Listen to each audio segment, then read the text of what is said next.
Oh, whoa, boy, I mean to tell you the Spirit is flowing, and I have been praying fervently for everybody, and they've been praying to receive a great anointing of power. Oh, yes, to blow out this understanding.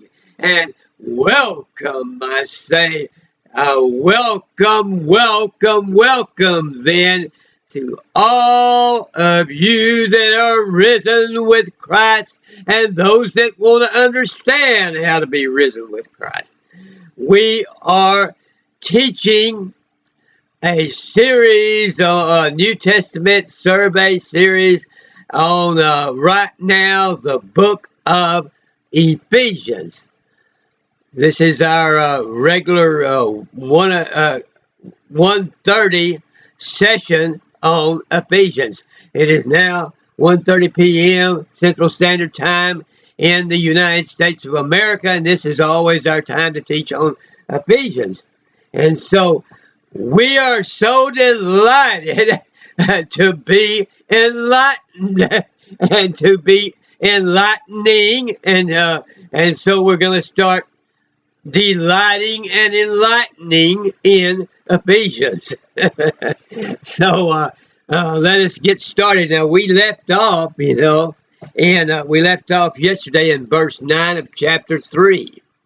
And so we'll take back up there, and this is a very interesting thing that they're bringing about the mystery of Christ.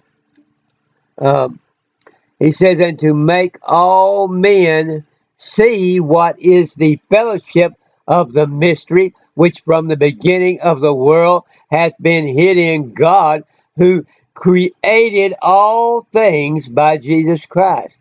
You see, the beginning of the world, he intended that from the very beginning that everything would come through Jesus Christ, and everything would be would be presented through Jesus Christ, and everything would be hid with God in his all of his mighty understanding about how that all of this would be. Christ would become the chief cornerstone, and the building would be built upon the apostles and prophets, and all this was there in the very beginning with God, and as it began to unfold, we begin to see more and more of it until they all of a sudden understood that the Messiah was now with them, and then began to understand how to go forth and preach the gospel, as Jesus said in Matthew 28, 18, 19, and 20, where all power was given unto him.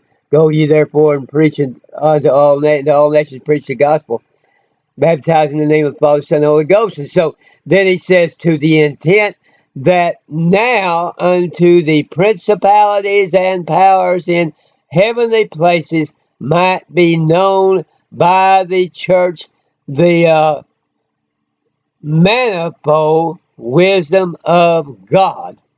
You see, and so all of that wisdom of God, the manifold, that just means, like your hand has a lot of different fingers, and it's manifold, and manyfold, a lot of different wisdom. As we've been teaching, unlimited wisdom. God has unlimited wisdom and unlimited power, unlimited presence. And so all of that, but all of that was not always known. But now that's beginning to be unfolded in all the manifold nature of it, as to how powerful God is, how much power he flows, and how much power he shows, and all of that. And so they beginning to understand exactly, about just how powerful this all is. For to according to the eternal purpose which he purposed in Christ Jesus our Lord. Okay, let me put this one up here so that it won't have all that markings on it.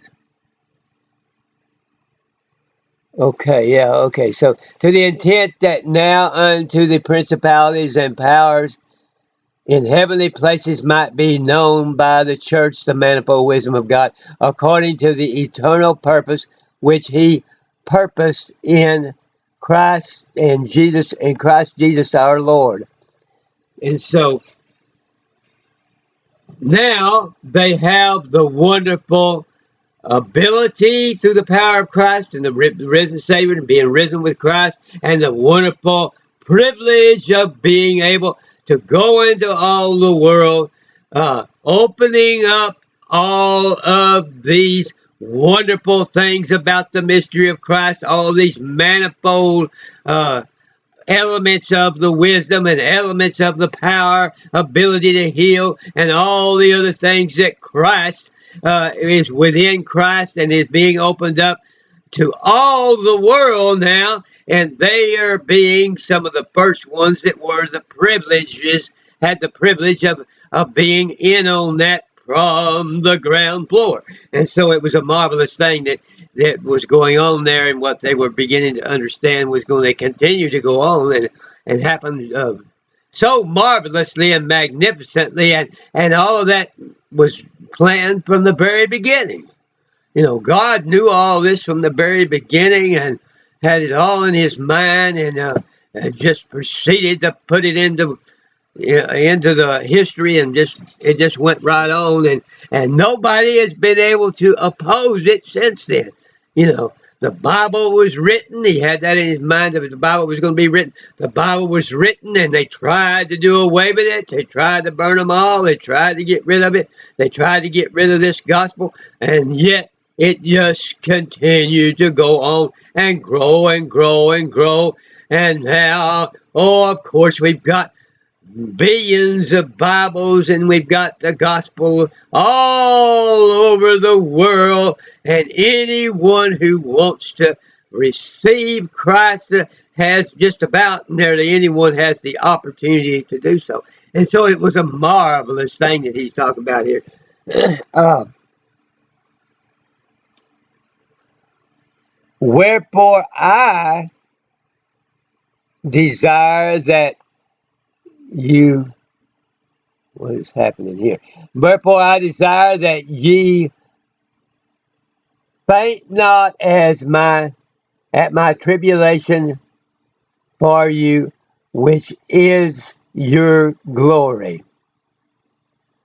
For this cause I bow my knees unto the Father of our Lord Jesus Christ.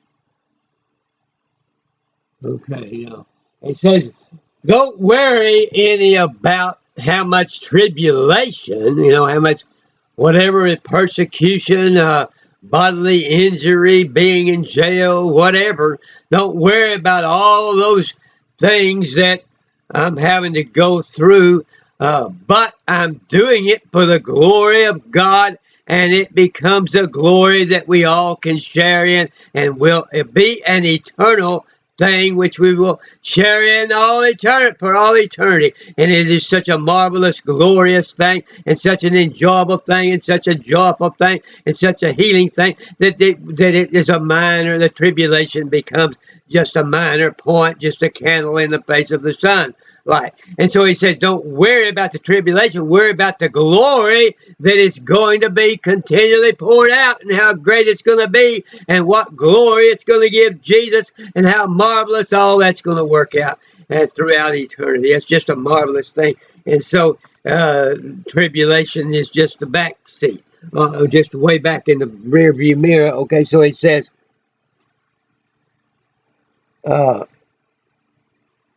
whom I see. Unto the Father of our Lord Jesus Christ, of whom the whole family is in heaven and earth is named, that he would grant you, according to the riches of his glory, to be strengthened with might by his Spirit in the inner man.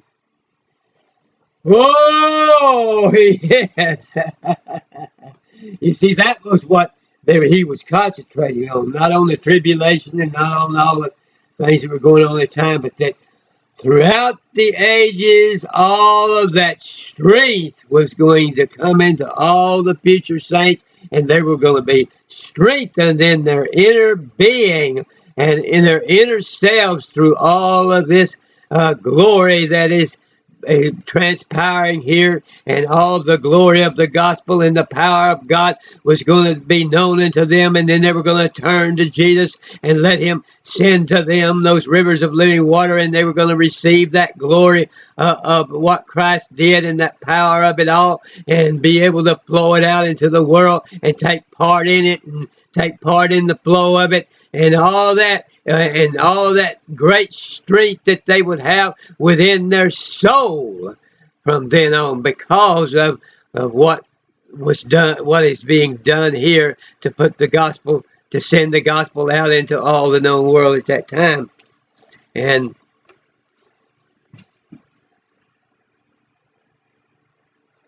okay, that he would grant you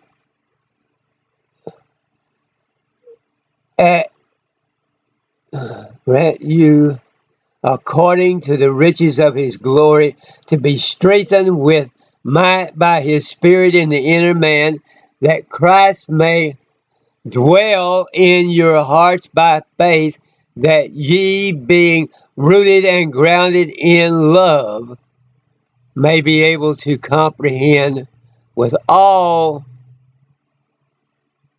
the saints what is, well,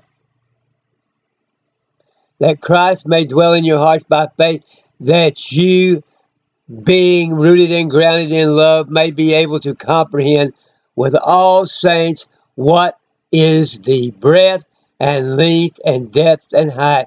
Oh, yes, that has always been, since childhood, that has always been a favorite scripture of mine, talking about that breadth and that length and that height, because that's just showing how unlimited the power of God is, and how unlimited is the wisdom of God, how unlimited is the knowledge of God. And yet he's saying that through this truth which we are teaching and presenting in this gospel of Jesus, and through what Jesus did by dying on the cross, being risen and rose out of that grave victorious over death, hell, and the grave.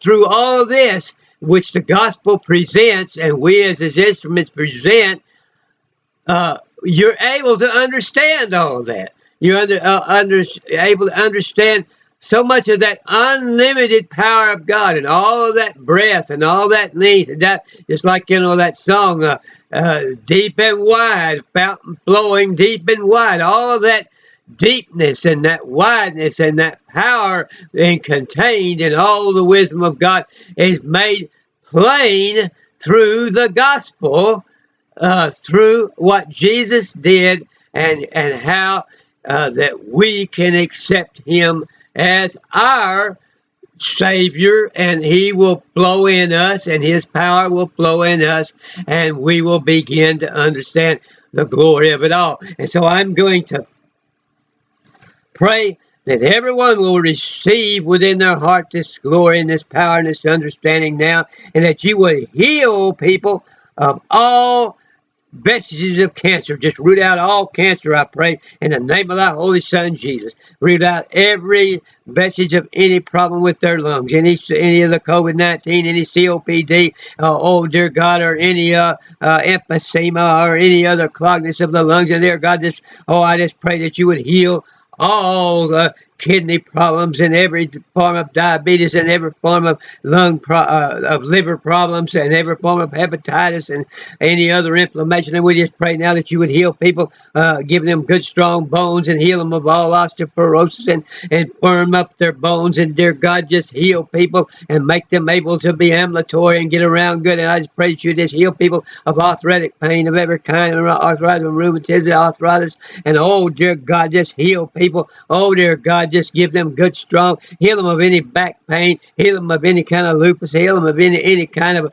scabies, heal them of any kind of multiple sclerosis, any kind of shingles or anything like that. And now, Lord, I just pray that you would break the habit of cocaine, heroin, any kind of methamphetamine, phenobarbital, any kind of crack, or any kind of fentanyl, or any drug. And Lord, just easily break people off of smoking, help them to lay down, break that nicotine habit, break people off of alcoholism, allow them to easily lay down the bottle and walk off from it. And we just pray now that you just lift people far above all sense of being oppressed or being obsessed with any habit of this life, or any immortality, and just any sense of depression. Just lift them way above all sense of depression and give them great joy. For we ask all these things in the name of thy Holy Son, Jesus. Amen. Amen. Amen. And praise God. Praise God. Praise God. Oh, thank you, Jesus. Such a joyful dog.